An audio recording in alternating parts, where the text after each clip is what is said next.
Hi garden friends, Debbie here. So we had a little bit of severe weather here yesterday. We got a hailstorm in just our town and it was like about 2 inches of hail, and I happened to be driving in it. I thought for sure the hail was going to crack the windshield or dent my car. But so far I haven't seen any damage, but it was really bad. There was branches and leaves everywhere, and literally it was only like a maybe 10-15 mile radius that we got the hail. There was severe weather all the way around, and I think there was tornadoes again in Michigan, but we got the hail and it was quite bad. So hopefully you guys are all safe here in this spring violent weather that we're having. So between all the raindrops, I am trying to get out in my garden. I did finish my community garden that was in my video from last week, and I'll link that above. I finished that, so that's all set. I just have to go there and water. Today we're going to be talking about planting in the straw bales and planting seed potatoes, and that's in my farm garden. I'm still waiting to hear about my Proven Winners annuals. I'm thinking it's got to be in the next week that they'll be sending it. And then I'm also planting in birdie beds, and you'll have to follow along on my channel to see what those are. It's a raised bed from Epic Gardening, and I will show you those and what I planted in those in a future video as well. I also worked a full day at the cut flower garden. I put in my zinnias, my grasses, and just put a bunch of mulch on the other 2 rows that I did, my Lysianthus and my Snapdragons. All I have left to do at the cut flower is some cosmos, my Floret originals, and the dahlias, and I'm getting them every day. I didn't realize how many I ordered, but there's quite a few besides the ones that I had from 2 years ago, last year, and then the ones that I also rooted that are downstairs. I have a few that I'm going to be putting in the garden. From now on, what I'm going to do is I'm going to pick out my favorites as far as sprouting those or rooting those, and just doing those. I won't be doing, I just have way too many now to be trying to pre-sprout all of those before it's planting time. So next year I'm going to be putting flagging tape around all the ones that I want to save and pre-sprout next year. And again, that'll be in the fall sometime. So again, you'll have to follow along on my channel to see those videos. Today, I just wanted to talk to you about my farm garden. It's again in another nearby community, and I plant my larger vegetables and like my potatoes. I'm going to be planting my broccoli, my cauliflower, some green peppers, and then I'm also going to be trying the Florida weave with my tomatoes. So I'm trying some new things just to experiment with the garden and what grows well and maybe what isn't so successful, so I can tell you guys maybe you want to give that a try. I also planted some borage, and I will link the picture above. It's a beautiful flower that the pollinators absolutely love, so that'll be good for the vegetables and pollinating all of my vegetables as well. And I'm also going to be putting, when I put the tomatoes, I'm going to be putting some sunflowers in the corner. They're the big massive ones, and that'll kind of shade the garden a little bit. And I'm hoping to maybe put down some straw on the soil as well, because when it does rain it gets awfully messy and muddy.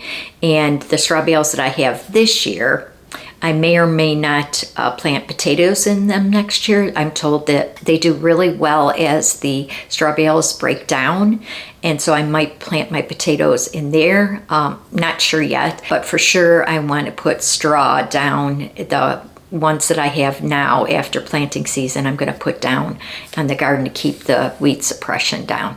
So again, just every year I experiment and try something new. And in my garden, I did the birdie beds. I still need to plant amaryllis and my gladiolas. And then I will also be putting down some mulch in that area so I don't have to walk around in the mud as well. So a lot going on here. And again, if we have a bunch of rain, I can't really get out in the garden because it's way too messy. So we need a few really nice warm days so I can finish up my garden. I did want to let you know that I did book my airfare to New Zealand and Australia. If you don't follow my channel or you're new to my channel, I am going to be visiting. My daughter is traveling for 6 months throughout Asia and going to Australia and New Zealand, and I'm going to meet up with her for about 2.5 weeks. So I'm so excited. Again, I just bought my ticket, so I will be going in June for 2.5 weeks. As far as my videos go, I probably won't be doing gardening videos unless I do go to a garden, which I'm probably going to do while I'm there.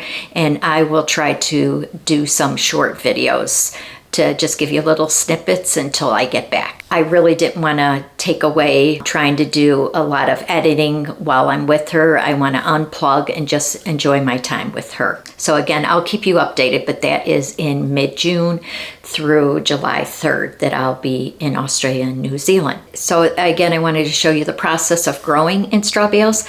I purchased last year this book, Straw Bale Gardens Complete.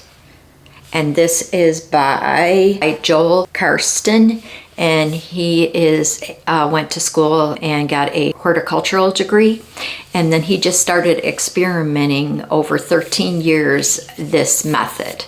And it's got great, I just kind of want to show you, it's got how to grow in straw bales if you wanted to make a straw bale, which I just purchased. And then it's got different designs too as well. So it's got lots and lots of information. So again, you might want to grab this book, and I'll put it in the description box below.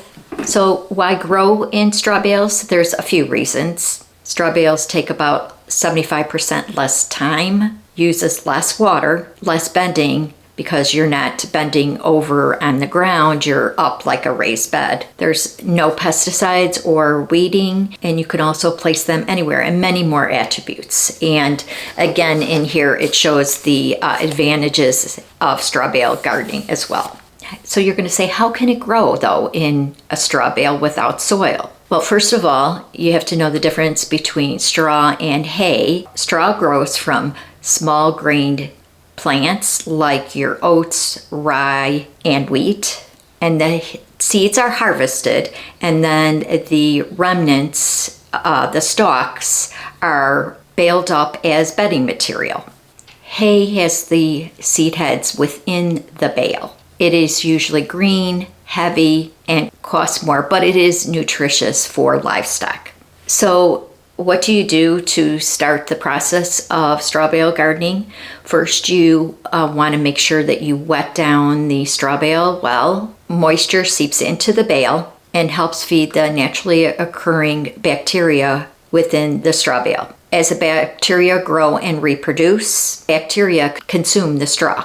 Bacteria also thrive on nitrogen, but it is not present in the straw bale.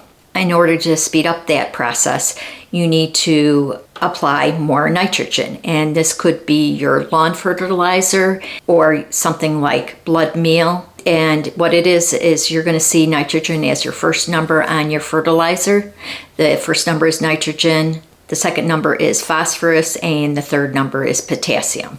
So what you want to look for is a higher number, at least 20% nitrogen in your fertilizer mix. But if you want to just not go organic, you can use just your lawn fertilizer. Just make sure that is a higher number, and usually your spring fertilizer has the higher number nitrogen. But if you are growing organically, you'll want to probably use something like blood meal. That will activate the bacteria growth. Make sure it doesn't have a slow release fertilizer or an herbicide or weed prevention. You're going to need at least 1 pound of fertilizer for each straw bale. And then you're going to need 1 cubic foot of sterile planting mix for each straw bale as well. That is mainly for your seeds. Seeds do need some kind of planting mix to start the process of growing. Conditioning your bales. It is essential that you condition your bales for the most success. It is essential to do this step to start the decomposition process, which will support root growth of your plants. The process will take about 10 to 12 days depending on air temperature.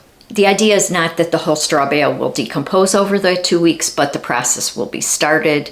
The straw bale will start heating up from the bacteria, and you will see as you dig into the straw bales, you'll see like a salt and pepper look, and that is the start of the decomposition and soil growth. Water and fertilizer are your two main ingredients to start the process. Also, you can use, besides if you're growing organically, you can use, like I said, the blood meal, feather meal, or malagranite.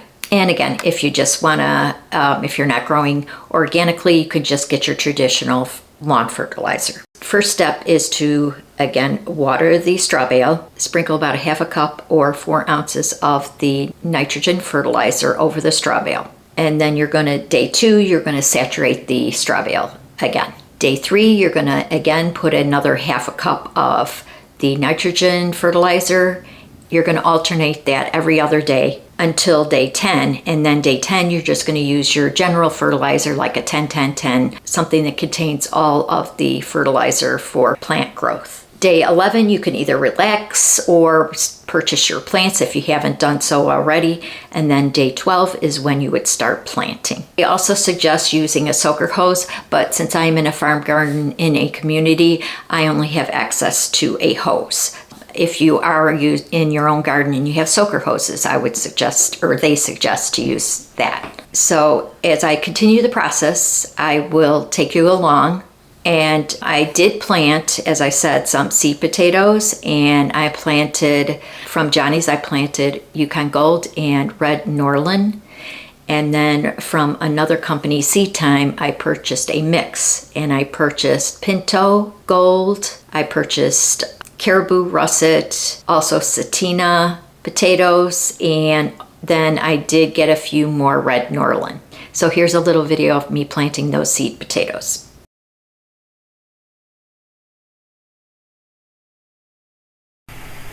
Okay, we are again at the farm garden in a nearby community, and I'm going to be planting seed potatoes. So I have some Land and Sea compost and my Yukon Gold seed potatoes. Right now I'm putting in some Land and Sea compost into the holes. Then I'll be taking my potato. Now you can cut these into smaller pieces if you want. I did not do that. I just made sure that they each had an eye and placed them into the hole, which I'm doing now. And I'm putting more Land and Sea compost in each of the holes.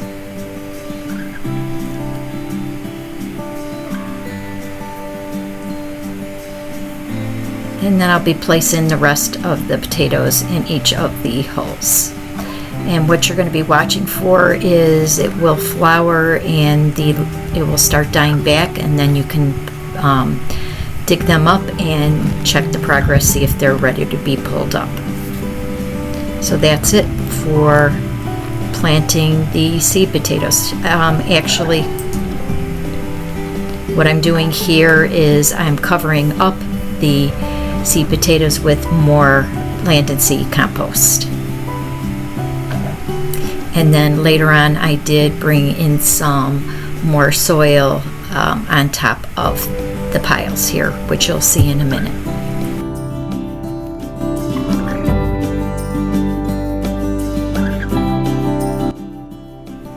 Okay, here is my straw bales, and I am conditioning them. Right now I have put about a half a cup of this blood meal, and I am looking at the package for the nitrogen, and on the front side it is 1200, which I will show you in 1 second. There it is. And then initially I wet down the straw bale, then I put about a quarter or a half a cup of blood meal on, and then I put a little bit of soil over it, and then the next day it did rain, and so I'm going to be going back and putting more on. This is the second straw bale, and I'll be putting my cauliflower, broccoli, and my peppers, and my squash and zucchini. That is the area for my potatoes. I have the soil on top of that. And more potatoes. I did the potatoes around the periphery with some calendula and some borage. There's the other side for more potatoes. And back to the straw bale. So again, we have red Norland, caribou russet, satina,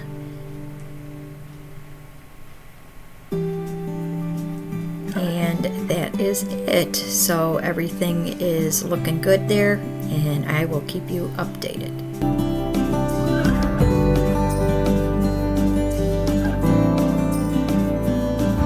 All right, that's a wrap for the farm garden today.